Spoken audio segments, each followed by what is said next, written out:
Bhagavate Vasudevaya.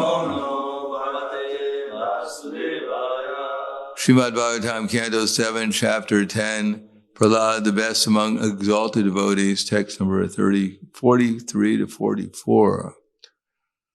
Paradasyanucharitam Mahabhagavatasya cha Bhaktir Jnana Viraktescha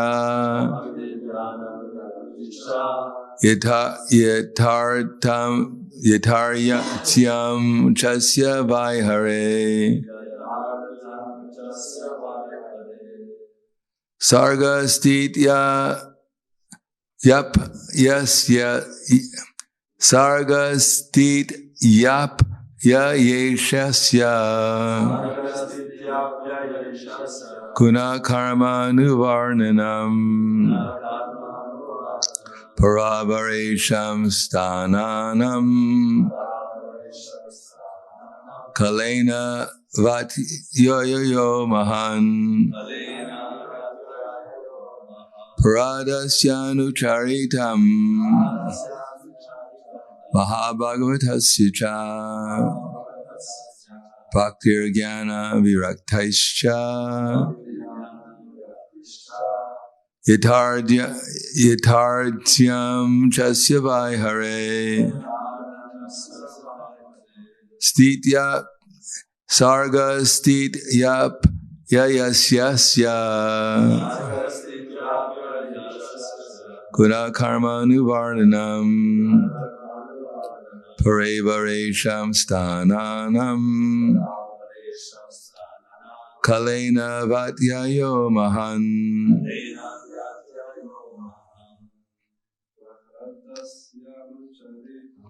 Radhasyanucharitam Mahabhagavatasya cha Bhaktir Jnana Viraktischa Yatartyam Chasya Vaihare Sarga Stityapyayasyasya Guna Karma Nuvardanam Pararesham Satananam Vyayanina Bhadyo Mahan Radhasyasya Charitam Mahabhagavatasya cha Bhaktir Jnana Viraktaischa Yatartyam Chasya Vaihare Sarga Stitya Paryasyasya Guna Karma Nivardanam Paravaresham Stananam Alena Vatyayo Mahan Paradasyanucharitam Mahabhagavatasya cha Bhaktir Jnana Viraktischa Yatartyam Yam Virasya Hare Sargastitya Parasyasya Guna Karma Nuvardanam Paravaresham Staranam Kalena Vatyayo Mahan Paradasya Prahlad Maharaj Anucharitam characteristics understood by reading or describing his activities. Mahabhagavatasya of the great and exalted devotee. Cha also bhakti, devotional service unto the Supreme Personality of Godhead. Jnanam, complete knowledge of the transcendence, Brahman, Paramatma, and Bhagavan. Viraktis, Cha. Cha. That's the easy one. And then we'll just try viraktis. Renunciation of material existence. Cha. Also. Yatartyam. Just to understand each of them perfectly. Cha. Also. And.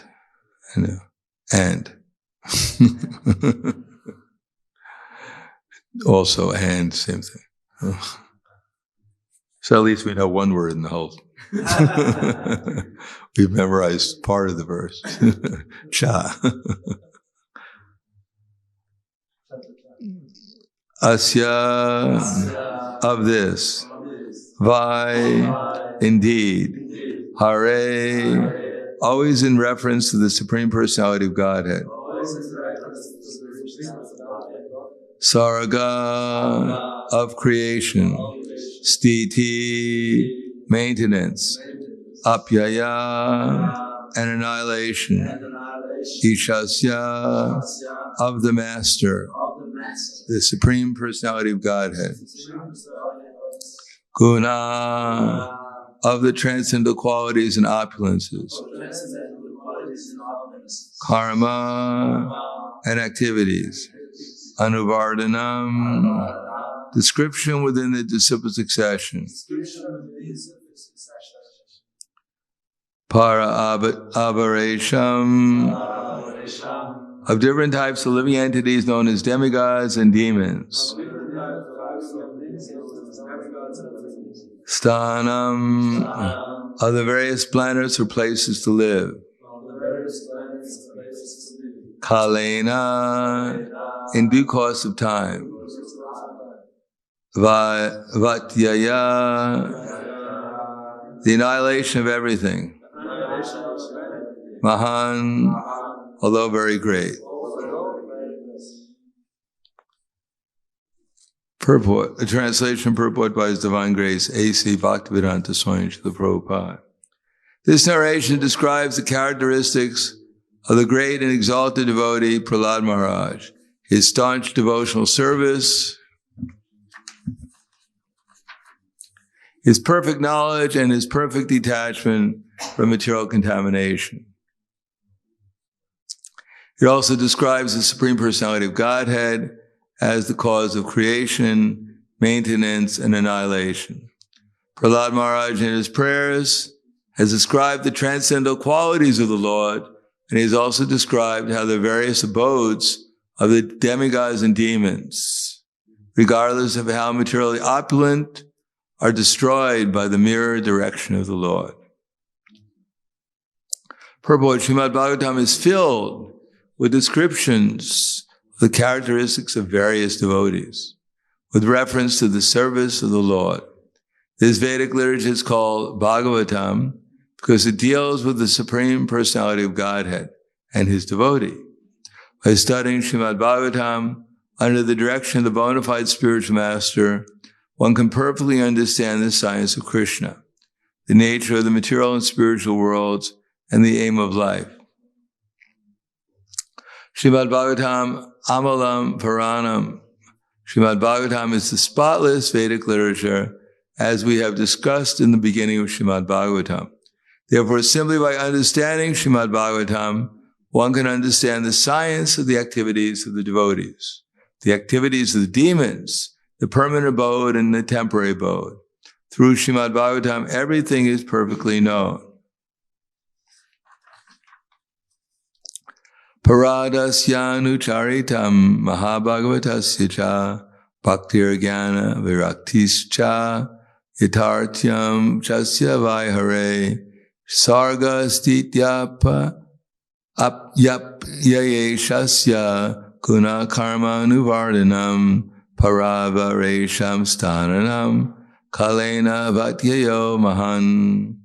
This narration describes the characteristics of the great and exalted devotee Prahlad Maharaj, his staunch devotional service, his perfect knowledge, and his perfect detachment from material contamination. It also describes the Supreme Personality of Godhead as the cause of creation, maintenance, and annihilation. Prahlad Maharaj in his prayers had described the transcendental qualities of the Lord and has also described how the various abodes of the demigods and demons, regardless of how materially opulent, are destroyed by the mere direction of the Lord. Namo Vishnu Padaya Krishna Prasthaya Bhutale Srimate Bhaktivedanta Swami Namane Namaste Saraswati Deve Gauravani Pacharane Nirvishesha Srinivadi Paskadhyade Siddharane.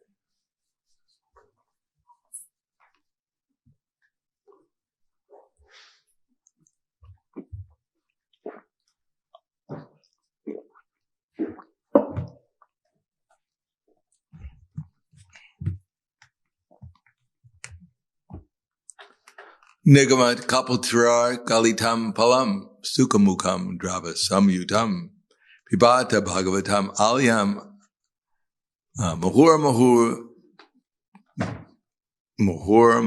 bhuva bhavikaha. Niga kapultrar galitam. So what does the word tarara mean? Tree, yes. We know a little Sanskrit. Nigama. Niga means the Vedic literature. Nigama Kapatra Galitam. What's that? Yeah, right. Nigama Kapatra Galitam. Phalam, fruit. Pibata. Nigama Kapatra Galitam Phalam. Shukamukad. What's that? Is that right?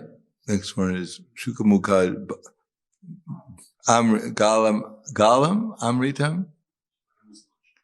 Ananta, what's the next word? Samyutam. What does Amritam mean?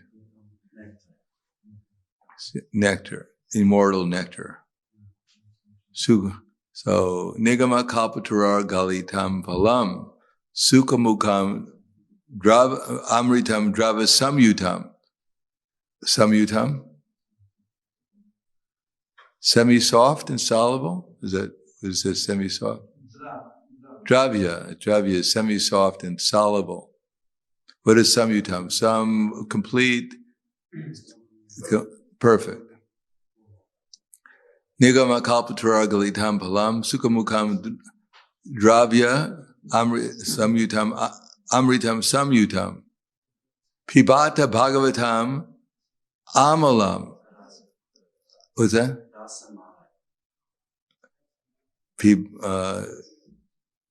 Rasa amalam? Aliyam. Keep on drinking this until the liberation or beyond. So, Nigama kapatra galitam palam sukam mukam dravya amritam samyutam dravya samyutam pibata bhagavatam rasa alayam mahur mahu bhuva bhavikaha. Oh, thoughtful people. That's bhavikaha, is thoughtful people. Here the Srimad Bhagavatam, even up to the point of liberation and beyond, because the Bhagavatam is Nigama Kalpatarar Galitam Phalam. It's the ripened fruit of all the Vedic literature. Nigama Kalpatarar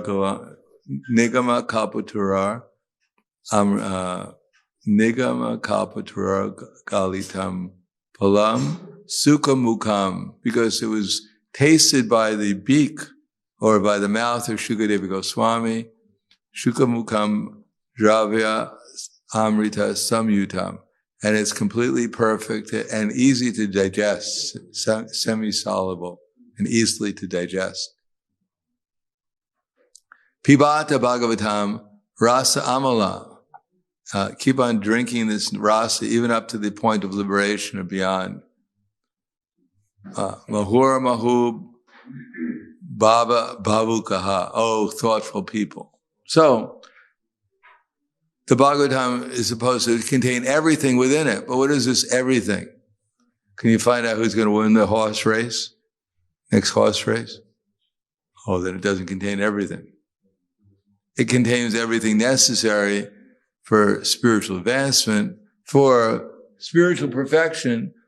It's not very much interested in material perfection or material, material things. Therefore, it says from the very beginning, Dharma prayojita kaitavo trat paramo nirmatsaranam satam. We can't expect to find in the Srimad Bhagavatam details of material occurrences. Even the 9th canto, it talks about the generation of kings, the succession of kings, but there's hardly anything about the kings. Now, modern history, practically speaking, is just details of wars. History of Europe means which king took over what land, and then some other king came along and took over their land again. The history of every country, practically speaking, in Europe, the history of one conqueror coming and conquering it, and then another conqueror coming and conquering them. Even Slovenia, I'm sure, I saw on the wall in the parliament, they're proud of all the fights they got into, how they lost every fight, practically speaking. Every time they got an impressive ruler or king, the peasants have an uprising, they always lost. And they're proud of it. Because now they're free. They're free to do whatever the people who tell them what to do. Who's ever in charge tell them what to do. So the history that the so-called fight for freedom, it's just all it is a fight. There's no freedom, there's only fights. And yet people, the only thing they're gaining is pride. History of pride. How they've lost every war and they're proud of it.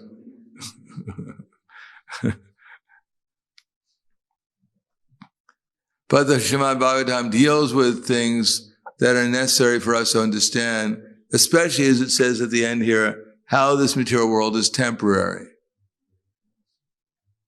The whole story of Hiranyakashipu is meant to convince us that in order to make advancement in the material world, materially speaking, you have to perform austerity, either in this lifetime or sometimes you get your austerity back in the next lifetime. But in any case, austerity, control of the mind and the senses, following the Vedic version, is the only way to becoming powerful. The opportunity to so-called become powerful is given by Krishna. The living entity never becomes powerful in this world. He simply gets an opportunity to be in a situation where he may think himself to be powerful. But ultimately, Krishna is the supreme power, and anything we're doing is always sanctioned by him and performed by the material or the spiritual energy. So the living entity never actually becomes powerful. But he's thinking, now I'm in a position where I'm going to be in the heavenly planets, and I'm going to live there for a long time. One doesn't realize one is going to live forever. Either in the heavenly planets or in hell, one is eternal.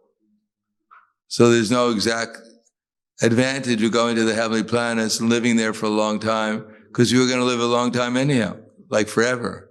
It's a long time. You can't beat that. Doesn't matter where you go in the material world. You can't do better than forever.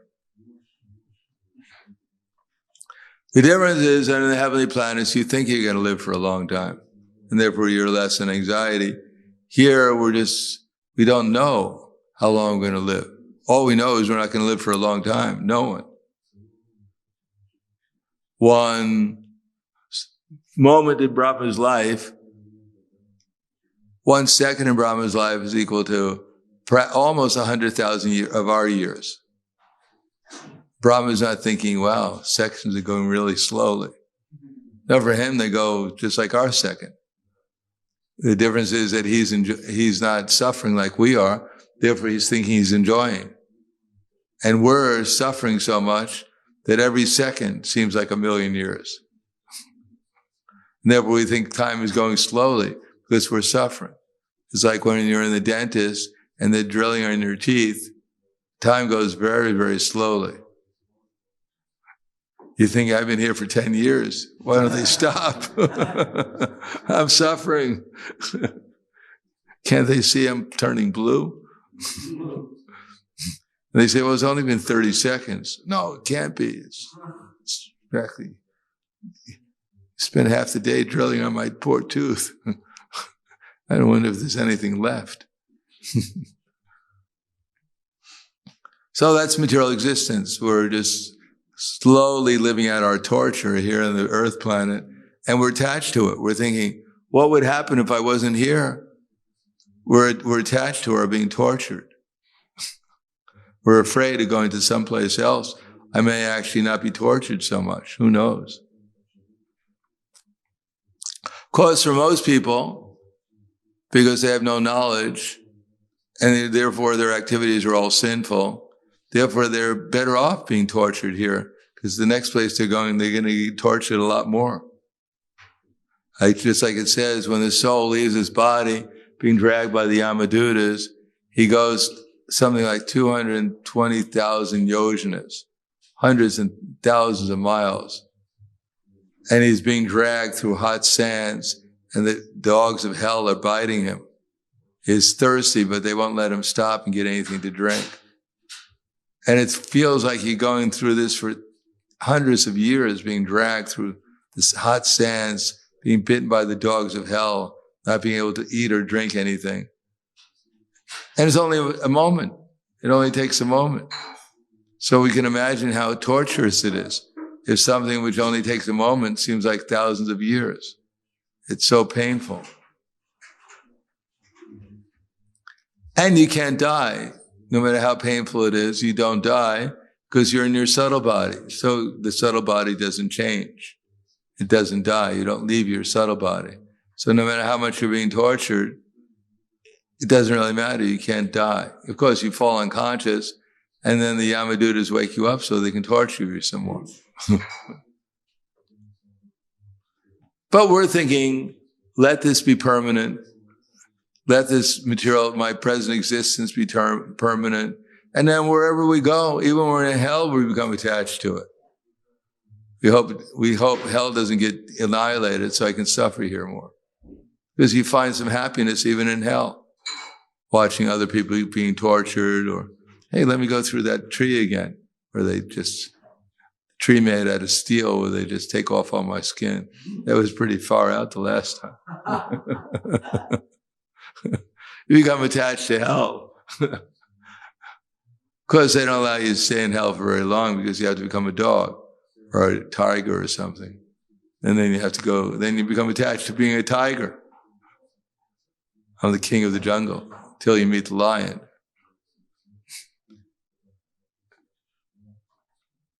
So, this has been described here, the biggest demon possible, Hiranyakashipu, after going through great austerity for 120 years of the demigods, inconceivably austerity, living in the bones of his body. Out of the top of his head is coming a fire that's heating up the whole universe. Inconceivable. Then he gets a body so strong that even the thunderbolt of Indra couldn't even pierce it. And yet we find out he wasn't even happy. He was drinking strong liquors, and he was always angry and frustrated. So, what to speak about little selves? What have we done? What have we accomplished? What do we have in our possession that we're going to be proud of, that's going to protect us? A little nail comes along and we step on it, and we're in the emergency room, begging the doctor, please save me. What to speak of having a body being pierced by a thunderbolt and still being frustrated and anxiety, and then being ultimately killed by Krishna anyhow. So what are we trying to accomplish in the material world that's going to make any difference in our existence? What to speak of anyone else's? So many great pharaohs have come, so many great presidents and kings and emperors, and they've disappeared and no one cares about them. we can't remember who they are, nor would we care about who they were. So what about our tiny little existence? What difference is it going to make? And how much pleasure we're going to get from this body and this material and this existence? Therefore, the conclusion is one should become like Prahlad Maharaj and become tolerant, because the material world means a place where we're actually supposed to learn tolerance and fix our minds upon Krishna. Understand how wonderful Krishna is, how wonderful Krishna consciousness is. Otherwise, if we look around and we see the material world as an example, we'll simply become misdirected. Everything that's being glorified in the newspapers, that we heard about in school, everything, it's just the wrong thing. It's the wrong consciousness, the wrong attitude, the wrong activity. It's just completely wrong for the most part, especially in Kali Yuga. Only when we hear about Krishna and his dealings with his devotees and his devotees' dealings with the other devotees can we get some insight about what we're supposed to be doing and the mentality, the consciousness in which we're supposed to do it. That has some value to it. If we want to become happy and liberated from our material problems. And if we don't, then the Bhagavatam makes no sense. We can go on hearing about the glories of getting, different types of computers, different types of cars, different types of, wine, whatever we want to study, get absorbed in for our material sense gratification. And ultimately, we can see how much happiness we can squeeze from all of that. And how many problems we're going to get into by such endeavor. Imagine you become the most expert wine taster. So what's your destination in your next lifetime? What will you become? Maybe you'll become an ant. So you can go around tasting the different types of wine or whatever else. We find ants are really addicted to sugar. They'll die for sugar, literally. If you have some syrup, they all fall into it and drown in the syrup. Probably if you could see the little ant, you'd see a big smile on his face as he was going down. So is that the kind of existence that we want? Work hard in the material world to achieve something and then wind up in the lower species of life for all our endeavor. Swimming in the Olympic pool, back and forth, trying to become the Olympic champion. You become the Olympic champion only to find yourself shortly as a fish in the ocean, swimming back and forth the ocean. Why should Krishna bother us so much? We have to put on bathing suits and find a swimming pool. No. If you want to swim, he gives you the body just suitable for swimming. And you can do it all day long. You have the whole ocean to swim in. You don't have to be limited by a little pool. Of course, the problem is on the way someone may eat you. So that may be a problem. No matter how big a fish you are, even whales in the ocean, they're sometimes eaten by Timingala fish. So they swallow the whales just like when the bigger fish swallows the little fish. So this narration of Prahlad Maharaj and Hiranyakashipu was supposed to teach us, don't try to become big in the material world, because no matter how big you get, you're going to lose. And Prahlad Maharaj, he had nothing. He had the opportunity to get everything. He could get his father's kingdom. He could get material comforts, everything he wanted.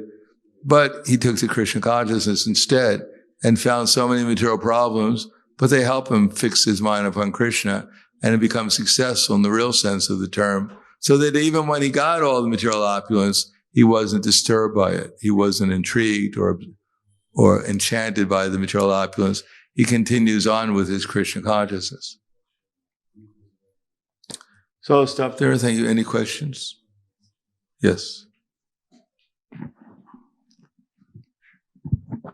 Hare Krishna. So this becoming a fish by a swimmer, I think it's reasonable to assume that particular person doesn't just want to swim all day Depends long. who you are. If you want to become a champion swimmer, You got to swim a lot. I mean, that's definitely true, but I think that person also, I don't know, likes to drive his car or... Yeah, maybe he'll get, he'll spend some time as a fish, and then maybe he'll become get the job of a horse pulling a cart or something.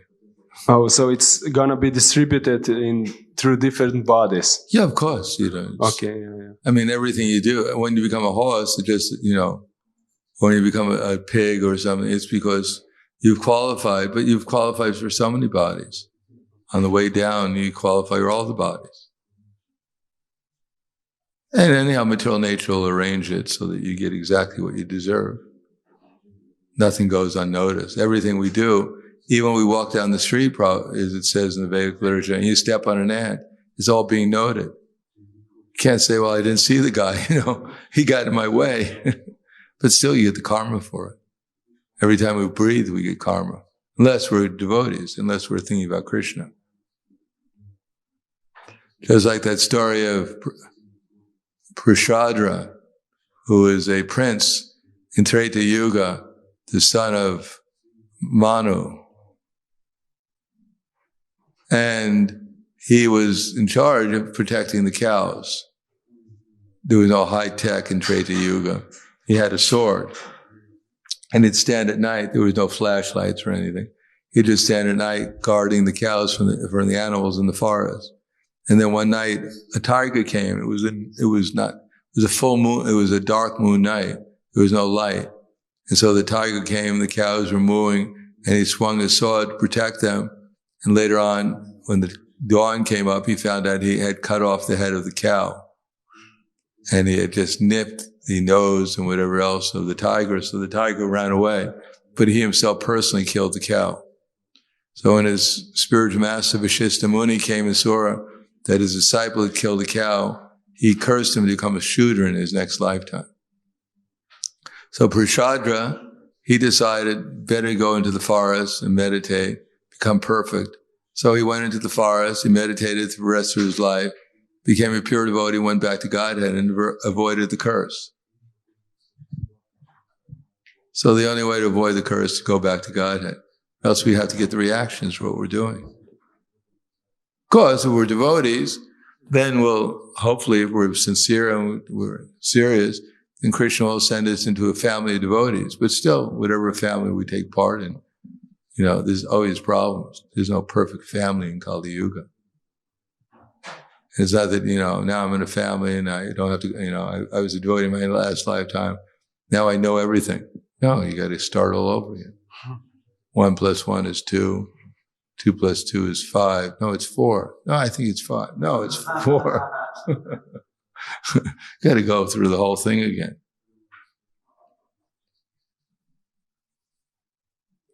So, better to take this as much as possible serious, this process, and try to make some spiritual advancement so that at least we make some progress. So eventually we can get out of this place, go back to the spiritual world, or at least be in spiritual consciousness, no matter what place in the material world we are.